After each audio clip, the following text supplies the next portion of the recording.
तो आज का टॉपिक स्टार्ट करते हैं। आज का टॉपिक है फुल वेव रेक्टिफायर। रेक्टिफायर होता है जो एसी को डीसी में कन्वर्ट करता है। हमने पिछले वीडियो में देखा था हाफ वेव रेक्टिफायर होता है जो हमारा एसी इनपुट होता है वो होता है कुछ ऐसा, और उसकी हाफ वेव आउटपुट के रूप में जो वेव मिलती है वो इस तरीके से मिलती है, इस तरीके से। ठीक है, अब जो हम आज फुल वेव रेक्टिफायर पढ़ेंगे उसमें इनपुट तो यही होगा, लेकिन जो हमें आउटपुट मिलेगा वो होगा इस तरीके से। मतलब full wave rectifier full wave को रेक्टिफाई करेगा, नाम से पता चल रहा है ना। अब कैसे करेगा इसके लिए हम पढ़ेंगे सर्किट। इसका सर्किट कैसा होता है वही हम पीएन जंक्शन डायोड का यूज़ करेंगे इसके अंदर ही। वही ऐसी सोर्स होगा कोई, ठीक है, और वो जुड़ा होगा ट्रांसफॉर्मर स्टेप अप या स्टेप डाउन, जो भी ट्रांसफॉर्मर की नीड होगी उसके अकॉर्डिंग हम ट्रांसफॉर्मर का यूज़ करेंगे। ठीक है, यहाँ पे लेंगे पीएन जंक्शन डायोड,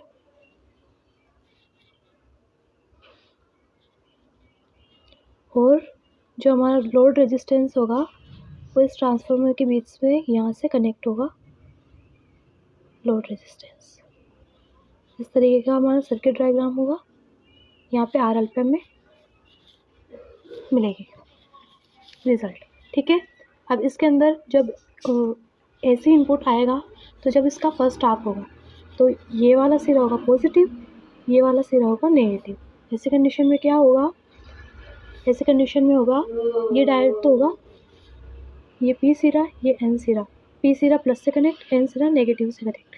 ठीक है, और ये वाला इसका पी सिरा नेगेटिव से कनेक्ट और इसका पी सिरा तो नेगेटिव से और एन सिरा पॉजिटिव से, यानी कि ये होगा फॉरवर्ड बायस में और ये होगा रिवर्स बायस में। ऐसी कंडीशन में ये डायोड वर्क करेगा। इससे D1 से इनपुट जाएगा और इस डायरेक्शन में आता हुआ RL पे आएगा। अब क्योंकि D2 जो है वो रिवर्स बायस में है तो ये इस टाइम पे करंट का फ्लो नहीं करेगा। जब इसकी बायसिंग चेंज होगी, यानी कि ये वाला होगा नेगेटिव और ये वाला होगा पॉजिटिव, ऐसी कंडीशन में D1 जाएगा रिवर्स बायस में और जो D2 जाएगा वो होगा फॉरवर्ड बायस में।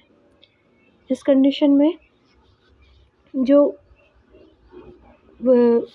करंट की जो डायरेक्शन होगी वो होगी यहाँ से और यहाँ पे। अब देखो दोनों कंडीशन में जो करंट की डायरेक्शन लोड पे हमें मिल रही है वो ये वाली ही डायरेक्शन मिल रही है ना। तो इसलिए हमें हर बार जो डीसी करंट मिलेगा वो इस तरीके से ही मिलेगा। ठीक है, अब इसको हम समझते हैं नोट्स के ज़रिए। ठीक है, तो यहाँ से इसके एक्सप्लेनेशन पढ़ते हैं अपन। देखो ये सर्किट डायग्राम है, ये वाला ये है D1, ये है D2। यहाँ से V इनपुट जाएगा, यहाँ पे RLP में V आउटपुट मिलेगा जिसकी डायरेक्शन हमेशा सेम रहेगी, इसलिए हमें डीसी करंट मिलेगा। ठीक है, अब इसकी ये पढ़ लेते हैं अपन। फुल वेव रेक्टिफायर क्या है? रेक्टिफायर होता है एक इलेक्ट्रिक सर्किट जो एसी को डीसी में बदलता है, जो एसी को डीसी में चेंज करेगा वो होगा rectifier. Half wave rectifier half wave को रेक्टिफाई करता है, जबकि full wave rectifier full wave को, ठीक है, दोनों साइकिल्स को कन्वर्ट करेगा डीसी में।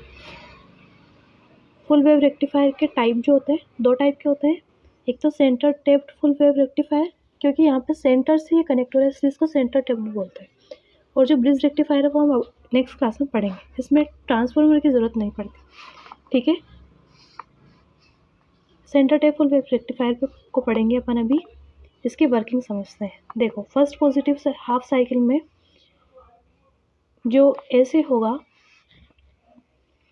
एसी का जो फर्स्ट पॉजिटिव हाफ होगा ये वाला है ना, और ये फर्स्ट नेगेटिव हाफ।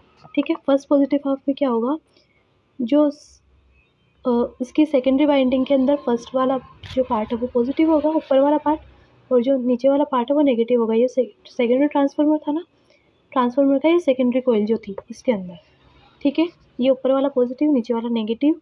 तो फर्स्ट D1 जो होगा वो फॉरवर्ड बायस में होगा और जो D2 होगा वो रिवर्स बायस में होगा। तो D1 करंट का फ्लो करेगा जबकि D2 करंट का फ्लो नहीं करेगा। इससे RLP में जो वोल्टेज मिलेगी वो मिलेगी D1 के कारण, ठीक है। और फिर ऐसे ही नेगेटिव हाफ जब आएगा तो हमें RLP वोल्टेज मिलेगी, लेकिन किसके वजह से?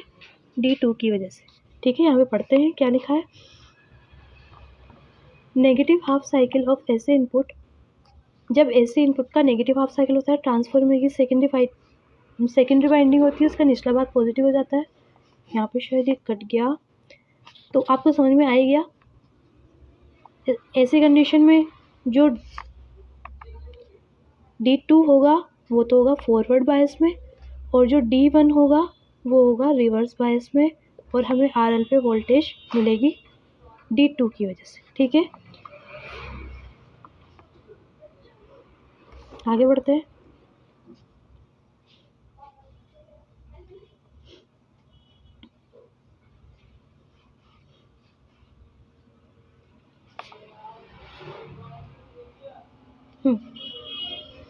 ये रहा, D2 फॉरवर्ड बायस में होगा और करंट का फ्लो करेगा।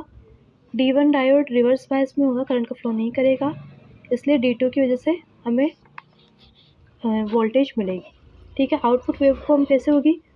पहले D1 फिर D2 फिर D1 फिर D2, इस तरीके से करंट को फ्लो करवाएंगे और हमें फुल DC वेव मिलेगी, ठीक है।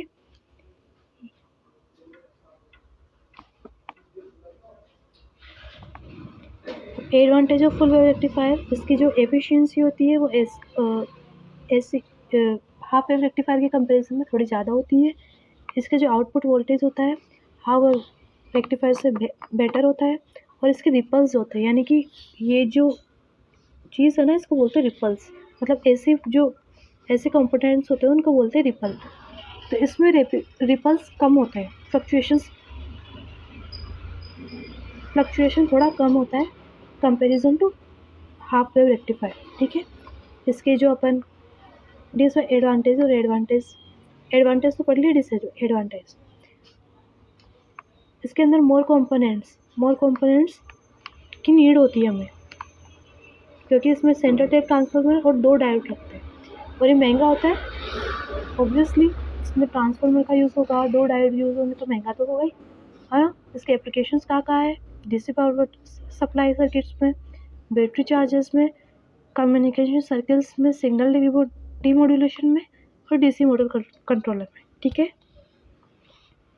तो यहीं पे ख़त्म करते हैं आज की क्लास, ठीक है।